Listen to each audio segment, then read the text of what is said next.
Hello जी, welcome back to the new vlog. और आज के व्लॉग में एक महापुरुष के बारे में बताना चाहूँगा मैं आपको।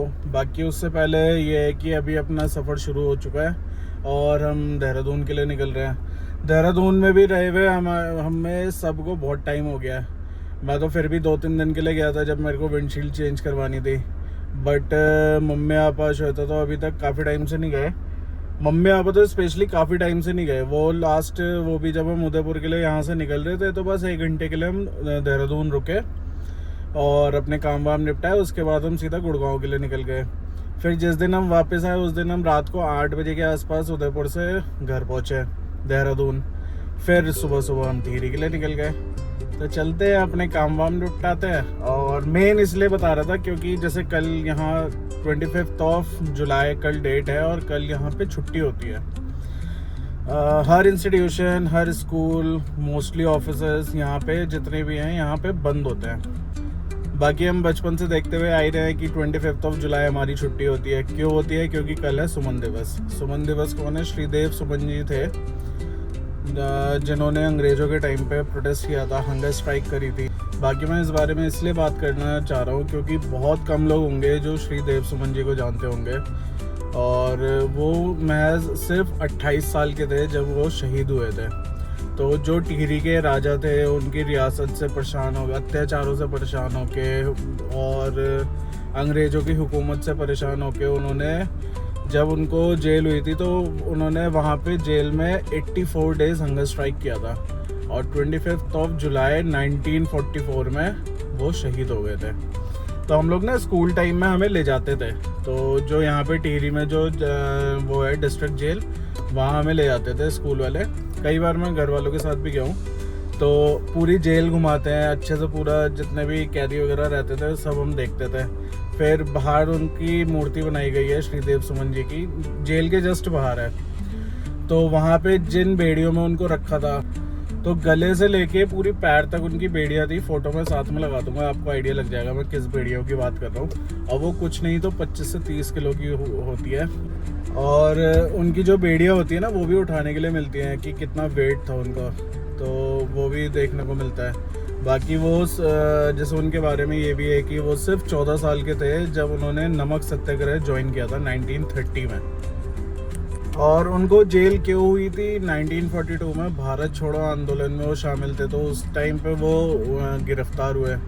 और फिर उनको जब गिरफ्तार किया गया तो थोड़े टाइम बाद फिर उनको टिहरी जेल भिजवा दिया गया, जो यहाँ का डिस्ट्रिक्ट जेल है।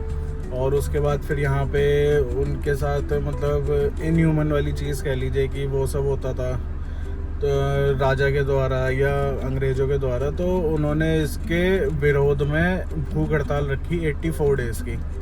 और फिर 25 जुलाई 1944 को उनका निधन हो गया, वो शहीद हो गए। तो इसलिए उनका भी नाम एक इंडियन फ्रीडम फाइटर्स में भी आता है और बहुत कम लोग जानते होंगे। तो उनको श्रद्धांजलि देने के लिए 1949 से टिहरी में सुमन दिवस मनाया जाता है 25 जुलाई एवरी ईयर। और उन्होंने जैसे यहाँ पे टिहरी के लोगों के लिए बहुत अच्छे अच्छे काम करे। जैसे राजा के वहाँ पे बेगार प्रथा चलती थी। तो बेगार प्रथा वो है कि मज़दूरों से फ्री में काम करवाना, उनको बिना पैसे दिए। तो उसका उन्होंने विरोध किया, वो बंद करवाया। और नागरिकों, मतलब जो भी यहाँ के सिटीज़न थे, उनकी जितनी भी आधिकारिक मांगे होती है वो सब उनकी पूरी कराई गई। राजा का जो भी अत्याचार थे उन सब से उनको छुटकारा दिलवाया। और जब उन्होंने ये सब बेकार प्रथा और जो भी आधिकारिक मांग थी यहाँ के लोगों की, जब वो उन्होंने बंद करवाई तो वो 1939 में करवाया था। और तब उन्होंने एक संगठन बनाया था अपना, टिहरी राज्य प्रजामंडल। और उनके इस बलिदान से टिहरी के लोगों को, टिहरी के राजशाही, जो यहाँ पे राजा की जो राजशाही चलती थी, उससे मुक्ति मिली। तो ये उनके बारे में था। और आप भी उनके बारे में पढ़िएगा, आपको बहुत अच्छी अच्छी बातें पता लगेंगी। मैं सारी तो नहीं बता पाया आपको, बट मोस्टली मैंने हाईलाइटेड चीज़ें जितनी थी वो सब मैंने आपको बताई। और उनके सम्मान में यहाँ पे यूनिवर्सिटी भी है जिसका नाम है श्रीदेव सुमन यूनिवर्सिटी। ये देखो भाई सीन क्या रिफ्लेक्ट कर रहे हैं, बढ़िया एकदम सूरज ऊपर और नीचे रिफ्लेक्शन आ रहा है पूरा।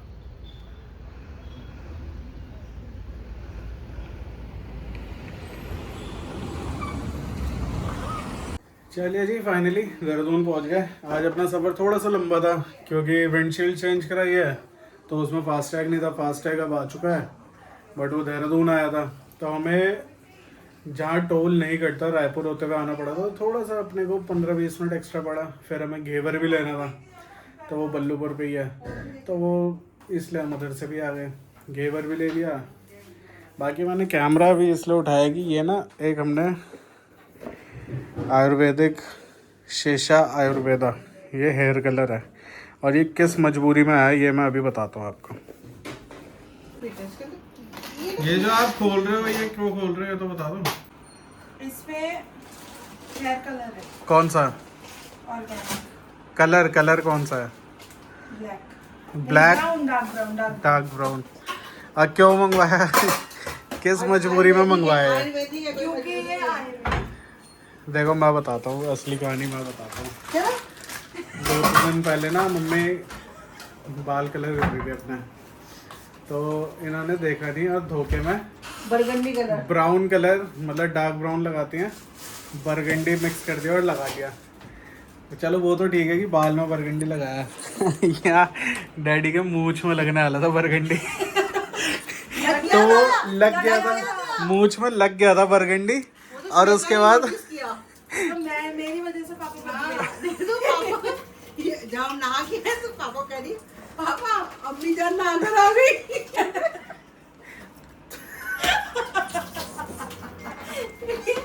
लाल बाल में तो एक दो तो अम्मी आ गई। लाल बाल तो उतने में डैडी ने तुरंत अपनी मूंछ से हटाया, नहीं था अभी उनके भी बरगंडी मूंछ हो रही होती। सीनियर मैनेजर इन बरगंडी मूंछ है। तो खोलो ये कलर है क्या, कैसा है ये तो देखो तो तो। दिया बट ये हमने इसलिए मंगवाया क्योंकि ये नेचुरल है। नलिनी शेषा आयुर्वेदा, इनकी अपनी साइट है, आप यहाँ से मंगवा सकते हैं। और शेषा आयुर्वेदा वाले देखेंगे तो मुझे एम्बेसडर रख सकते हैं, ये है, क्योंकि इसके भी काले बाल है ये वाला है। और ये है बरगंडी। दिख नहीं रहा वैसा। नहीं नहीं पता चल रहा अच्छा, लेकिन मूंछें दिखती बरगंडी। हाँ। चलिए जी, मिलते हैं आपसे अब नेक्स्ट व्लॉग में। भाई इतनी मस्ती थी। कल अपने को जाना है नीम करोली बाबा के दर्शन करना है और परसों हमें सुंदरकांड का पाठ है एक जगह, वहाँ भी जाएंगे हम। बाकी आने में थोड़ा सा लेट हो गए, 9:30 हो गए हैं, तो खाना तो नहीं बनाया इसलिए हमने यहाँ से मंगवाया। और यहाँ से मैं चावलाज है और सुमित भैया है वहाँ पे, उनसे कुछ नहीं तो मेरे को खाते हुए कम से कम कुछ नहीं तो 12-13 साल हो गए हैं। सेम टेस्ट और उससे बेहतरीन मेरे को आज तक वेज और नॉन वेज नहीं मिला। ग्रेवी में बहुत ही बढ़िया, मेन कोर्स बहुत ही अच्छा। तो अगर आप देहरादून में तो आप मंगवा सकते हो। चलिए जी, मिलते हैं अब नेक्स्ट व्लॉग में। Do like share comment subscribe, और सब्सक्राइबर्स बढ़वाइए, चैनल शेयर करिए। मिलते हैं और आपको नीम करोली बाबा के दर्शन करवाते हैं।